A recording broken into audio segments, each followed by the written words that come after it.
Today, we're not valuing businesses, we're valuing your poor decisions. Let's talk about meme stocks. GameStop went from selling used Xbox games to storing Bitcoin in a treasure chest like it's a Final Fantasy item drop. They lost $1.5 billion in revenue but made money anyway by cutting everything except morale. At this point, GameStop is a fintech, a crypto wallet, and a graveyard for Scandinavian retail locations. AMC spent millions installing recliners so comfy, even their earnings took a nap. They say they're investing in premium experiences. You know what's not premium? A 10% drop in attendance. AMC made $862 million in Q1 and burned $370 million in cash. That's not a business model. That's a barbecue.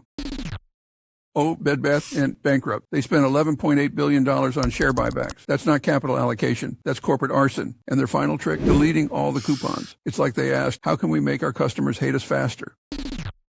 You want irony? GME and AMC actually improved their financials thanks to Reddit memes. Retail investors accidentally saved these companies while yelling diamond hands and sipping Monster at 2 a.m. Look, if you want real fundamentals, go to Omaha. If you want chaos, go to Reddit. And if you want both, go to Wisesheets, the only tool that tells you what the business is doing, not just what Reddit thinks it's doing. Remember, price is what you pay. Value is what you get. And sometimes, the only value you get is a free t-shirt from AMC. Like and subscribe before your portfolio files Chapter 11.